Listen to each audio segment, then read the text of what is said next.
In disturbing detail, they back up many of the things we reported, that families are harassed and workers are pressured, all in an effort to boost adoption numbers. Because she would not ignore a half-dozen allegations of abuse in this foster home, a state social worker was fired. I did what I felt like I had to do. It was the right thing to do, and I stand by the complaint. Because Pat Moore of Ellesmere, Kentucky knew she was right, she filed a lawsuit, and last month the state paid her $380,000 to settle it. When she found that 2 foster parents had criminal records, a son living there with multiple felonies, and a convicted sex offender visiting and sometimes caring for the children, she refused to arrange an adoption.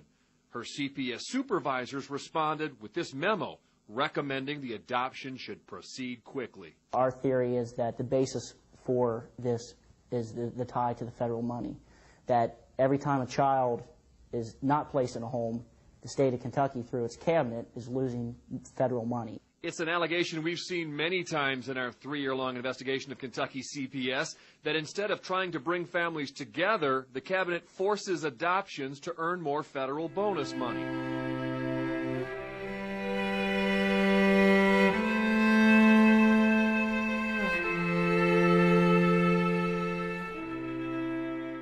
Before she was prematurely born, I received an email stating that I was nothing but a chromosome donor and that she was going out to Utah to see a sick relative. Manzanares spent 6 years fighting in Utah and Colorado courts to become the first man to beat what's known as Utah's fraud immunity statute. Even if someone lies during adoption, it cannot be overturned. The Utah Supreme Court found fraud so egregious in the Manzanares case, the adoption was thrown out. I'm good. How are you doing? I'm fine. You know, this story, I mean, I'm a dad and I have a 14-year-old son, and I just cannot imagine what you have gone through, and I think right off the bat, everyone watching you, whether they agree or disagree, and I don't know how they how the latter could apply, but they have to admire you for your perseverance. I mean, the time spent on this, the years, the money, the lawyers, I can't imagine the headaches and the legal wrangling. So you're to be commended for that, certainly, right off the bat. But tell the story. It was touched upon there a little bit, that the mother of your daughter was pregnant, and she took off from Colorado saying she was going to visit, what, friends or relatives in Utah? Yeah, correct.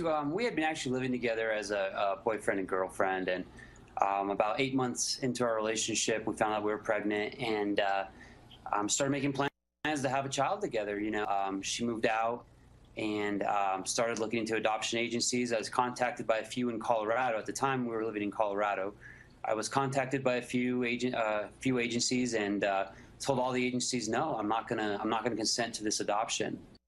Why do you think, or how is it that Utah has this cockamamie, you know, fraud immunity statute? I mean, it's an oxymoron. It's counterintuitive. It's everything you could, you know, talk about. It's a fraud immunity statute. I mean, how do you have something like that on the books?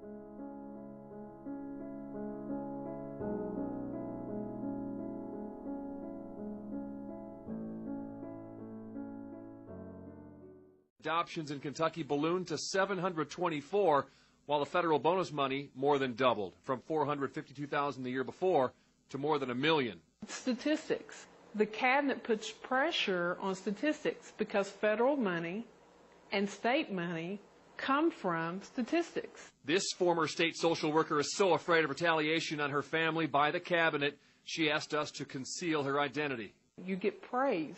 The cabinet praises you for terminating rights and adopting the kids out immediately. She says the concerted effort to take children away and put them up for adoption was so brazen, she actually saw someone successfully place an order for children. Someone could not have a child and wanted a child, so within the community, this certain person saw a family that was in distress, was having a hard time, and relayed to workers that they would like those children. And that's exactly what has happened. And this former CPS supervisor, who also fears retaliation, says if an order for a child was delayed or denied, her supervisors would roll in and try to overturn local decisions.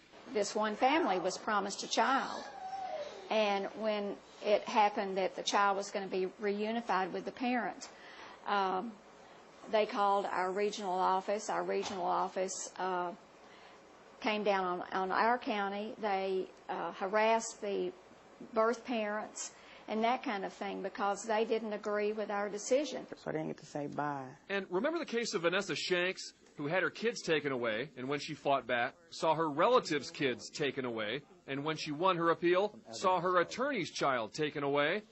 These former CPS workers say that kind of retaliatory power is common, and in this secretive one-side system, they can take your kids away right now if they want to and get away with it. I can call in a report tomorrow, and I can make it seem very real to the point that a family will be investigated.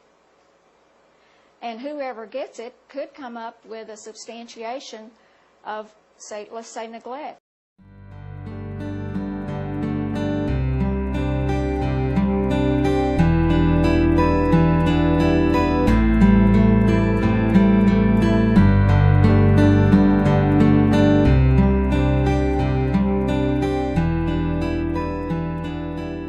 Any real parent will lay down their life for their child. If I had to, I'll rob a bank for my child. That's how much love you have for your child. What do you know about your daughter? Nothing. Nothing. That could change. A Utah Supreme Court ruling means Chris Carlton can fight for custody of his daughter almost 4 years after the infant was adopted by another family. You don't know her name, you don't know where she lives, you don't know who her parents are. No. And again, this is something that was preventable. If Utah will get its act together and fix these laws, then something like this cannot happen. Carlton, an Army veteran and former military contractor, says his ex-girlfriend disappeared from their hometown, Williamsport, Pennsylvania, when she was 7 months pregnant, later telling him she had given birth to a son who died. Court documents show something different. She eventually admitted she gave birth to the couple's child, a daughter whom she put up for adoption in Utah. Not knowing where his child was, Carlton had missed Utah's 20-day deadline for fathers to file a paternity claim. A lower court judge found he had no standing to contest the baby's adoption. The most significant argument that Chris Carlton is making is that the Utah laws are unconstitutional, most notably the fraud immunity statute. The statute says fraudulent representation is not a basis for an automatic grant of custody to the offended party, but the statute does allow for the possibility of civil or criminal penalties. Carlton is one of 12 fathers claiming their constitutional rights have been violated. They've joined in a federal lawsuit against the current office of Utah's Attorney General and 2 former attorneys general. The AG's office isn't yet commenting on the suit. And it's up to these adoptive parents and the judge to fix this. Right what's wrong, give me my child back. No matter what your adoptive parents say, no matter what let's say your biological mother ever says, your father has been here like he always will be.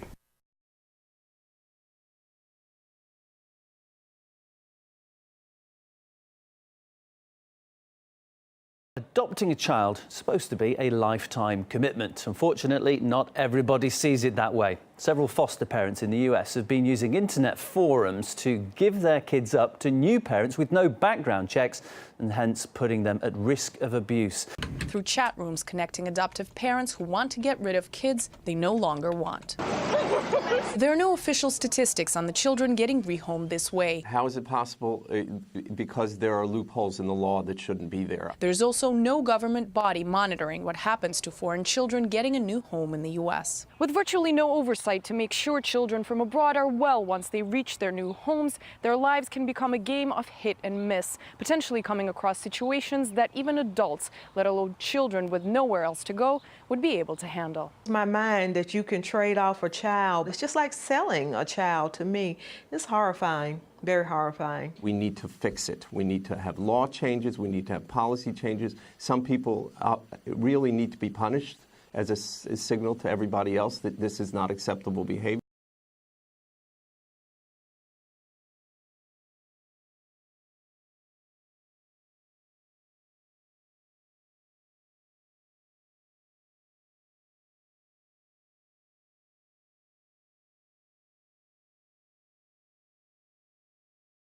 Christine, the baby's father, says he is fit to raise his daughter and that he and his mother want the baby to be with her biological family.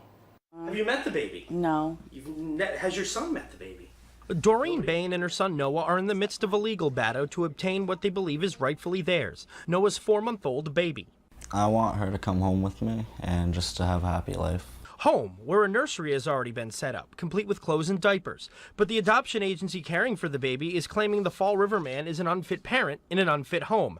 Not true, says Doreen. Me personally, I'm behind him 100%, and I'm here, and I would be here. Noah and his former girlfriend were both minors when the baby was conceived. He says his former girlfriend never told him she was pregnant. He claims it wasn't until 3 weeks after the baby was born that she told him he had a daughter. Noah and Doreen say Noah's name is not on the birth certificate, but he is listed as the father with the adoption agency. Now he is refusing to sign away his parenting rights in order for the baby to be legally adopted out. This child has a family. Noah says he's currently in the midst of completing a paternity test, and his family has set up an online campaign to raise money for a lawyer.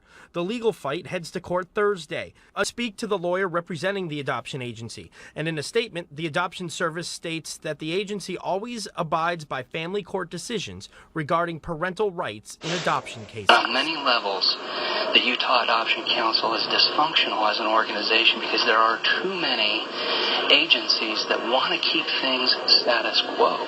The president of the Utah Adoption Council has resigned amid controversy over claims the council is working to undermine the rights of birth fathers.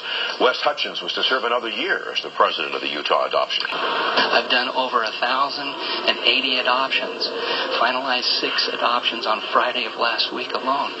And so I'm a big proponent of adoptions, but I very firmly believe that they need to be done legally, constitutionally, and ethically. Wes Hutchins points to what he calls egregious cases of fraud, like Christopher Carlton, told by the birth mother his child died, and instead she gave the baby up for adoption. Robert Manzanares, told by the birth mother she was going to Utah to visit relatives, only to give the baby up here. Evidence, Hutchins says, that birth mothers should be held accountable. That's one of the changes that we need to make, is that fraud is no longer accepted as a method of taking a child from one home, destroying that family, and placing it in another home to create another. There's been a very choreographed effort to to sweep birth fathers and others under the rug. And some of those birth fathers were present and vocal. I do have a voice, and it does need to be heard. There's 2 sides to every story, but it seems like they don't want to hear the father's side of the story. Fathers' rights is certainly a hot-button issue, and today's meeting was certainly tense as each side traded accusations.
My name is Art Siegert. I'm 37 years old, and I'm from Atlanta, Georgia.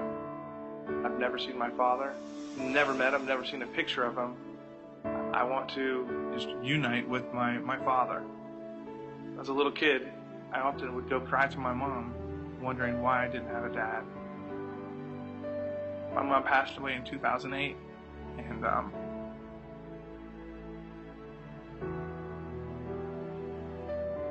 my mom won't be around to see anything like this. This is a big deal to me, and I'm scared.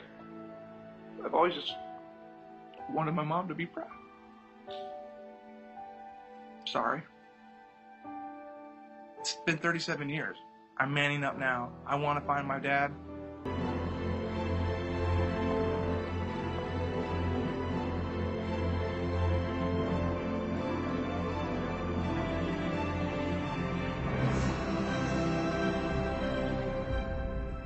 Hi, Art. Hi. I'm your father. Oh, come here, son.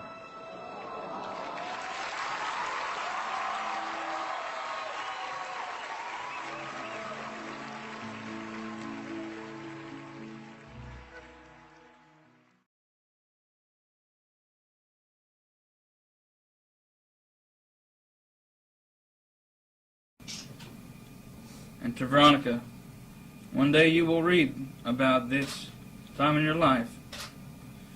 Never ever for 1 second, never ever for 1 second doubt how much I love you.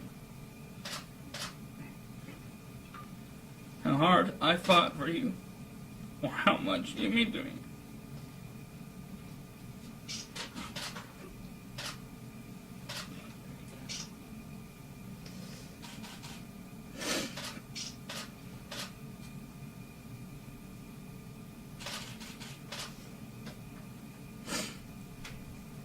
My home will always be your home, and always welcome in it.